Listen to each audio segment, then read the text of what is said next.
All Quiet on the Western Front is a novel, first published in a newspaper in 1928, and then as a book in January of 1929.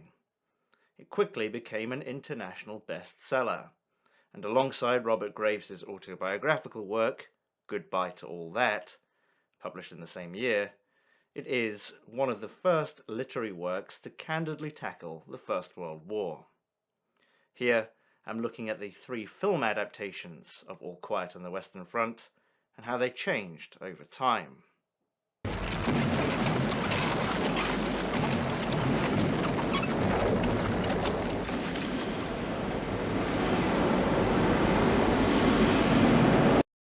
The first film, from 1930, is pretty true to the novel, although obviously truncated. It follows Paul and his classmates as they eagerly enlist into the German army as the First World War rages. The story is simple. Paul and his young friends find that war is incredibly brutal. Their 10-week training leaves them ill-equipped for the realities of trench warfare, and through the film they are brutalized, physically and psychologically destroyed, and systematically killed. Directed by Louis Milestone, although the film, as the book, depicts the experience of German soldiers, it is American-made. For something made only 12 years after the war, the sympathy to the average German soldier offered by the film is unrestrained. Of course it is. It's not really about German soldiers, but about the soldier experience, and the experience of modern warfare, and all the carnage that comes with it.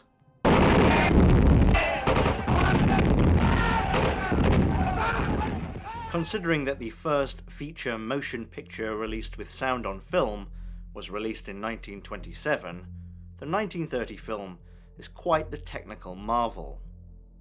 The sound, by today's standards, may not be perfect, but it works, as does the cinematic lexicon and grammar, or, in a less pompous way, its techniques, the camera movement, the cutting, the shot composition, may be unpolished compared to the slick contemporary offering, but it's all there.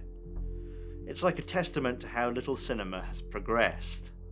The battle scenes, often speeding up footage, are very effective both at communicating the nauseous and relentless feeling of trench warfare and at expressing scale.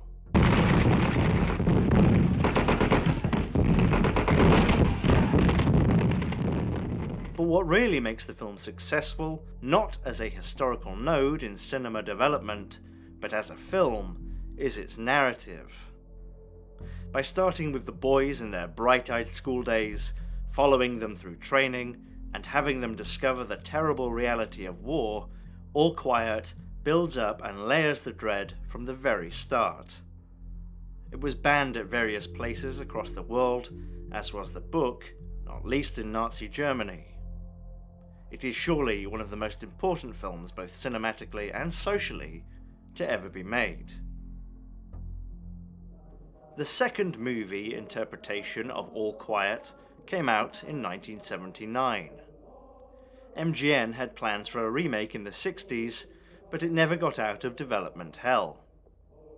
The 79 film was made for TV, and it is perhaps more like a remake of the first film than just another adaptation.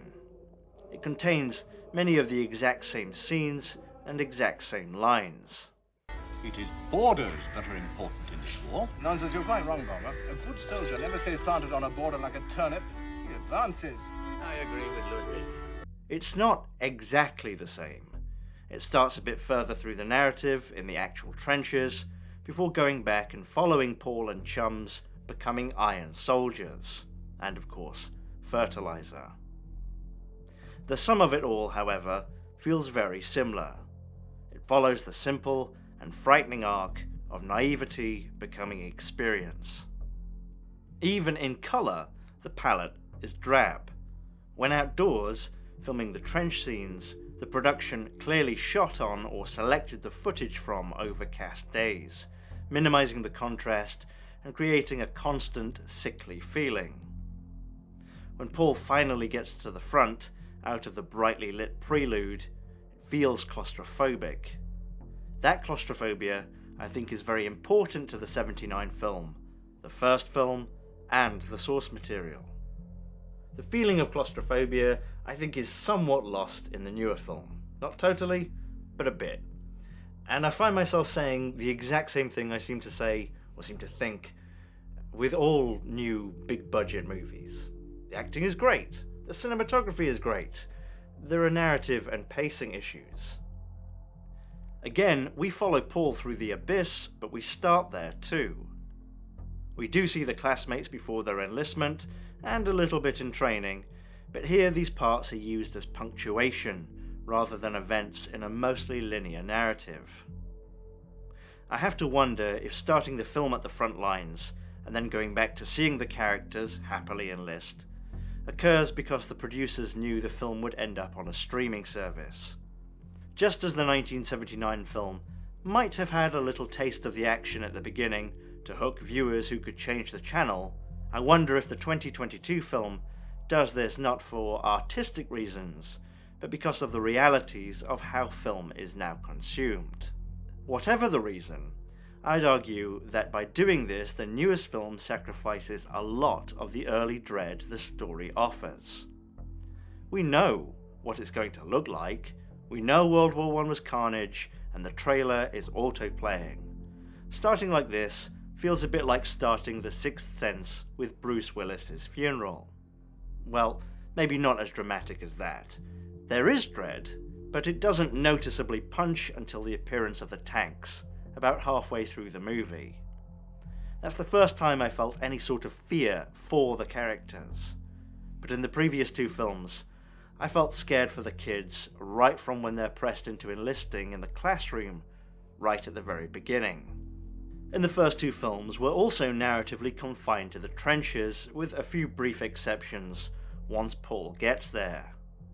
We never see these senior officers, or have any idea what they're doing, with brief exceptions, such as in the 1979 film, we see an aloof Kaiser handing out iron crosses like he's got dog shit on his hands. But in the 2022 film, we frequently break away to both senior officers eating lovely food on a very large table, or the people signing the armistice. These scenes look nice, they have an effective, mournful tone, they're very well acted, and on their own, they're very well directed. But they have the effect of undermining the claustrophobia and the relentless agony of being in the trenches, fighting or not, being unable to get away, and I think that's really core to the source material's intent. Following that intent, the first two films make it clear the average soldiers have little understanding of why the war is happening. The 2022 film, obviously anti-war, seems to overlook this to its narrative and thematic detriment. Again, it all comes back to claustrophobia. The book is meant to be about the infantryman's experience and trying to understand it outside of actually being there. It's not a depiction of a cross-section of war. In the first two films, Paul can't leave the trenches, and neither can we, and that is really important to this particular story. I think they're far more effective in communicating the experience when the characters can only guess as to what is happening outside of them, and only speculate as to whether surrender is on the way or certain death. Saying all that, I do respect that they made changes. I do think it is an effective war film, and that on its own, it is a well-made and meaningful piece of art. I just don't think it's as narratively absorbing as the telling of the first two films, and I think it lacks the real bite, especially of the first. Yes, it's graphic and gruesome, quite rightly, but I think an important moment in the 1930 and 79 versions is this. Me and the Kaiser felt just alike about this war. We didn't either of us want any war, so I'm going home. It must be doing somebody some good. Not me and the Kaiser. I think maybe the Kaiser wanted a war. I don't see that. The Kaiser's got everything he needs. Every full-grown emperor needs one war to make him famous. Why, that's history. Yeah, generals too. Sure. They need war. And manufacturers, they get rich. I think it's more a kind of fever. Why not? Well, the general told me I have to say yes. So the generals started the war. The French generals, yeah. Yeah, why do you think we're in this war? Protect the fatherland. What are the French fighting for? Protect the motherland. Let me tell you, the only reason we're fighting this war is because it's useful to somebody. The 2022 film gets near some of these lines, but it doesn't quite get there. What I'm saying is the message in all three is, for sure, war is hell. Ideas of heroism are fantasy. But I think just as important to the story is the idea of, the message along the lines of, we don't really know why we're here, and it wouldn't make a difference if we did. We are the toys of kings. That's not entirely absent in the newest All Quiet, but I don't think it's anywhere near as considered as in its predecessors. The 2022 film has grit, for sure, but the 1930 All Quiet has balls. And our bodies are earth, and our thoughts are clay, and we sleep and eat with death.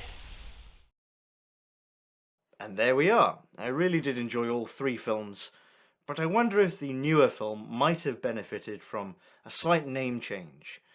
Perhaps the literal German translation of the title, All Quiet in the West.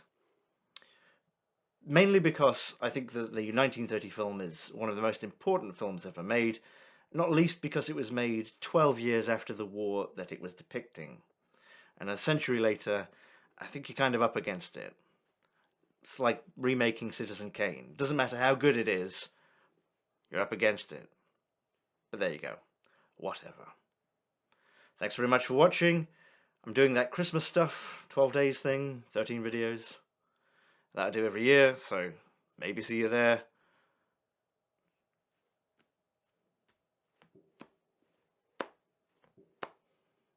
Bada bing, bada bang, bada bing, bing, bing, bing, bang.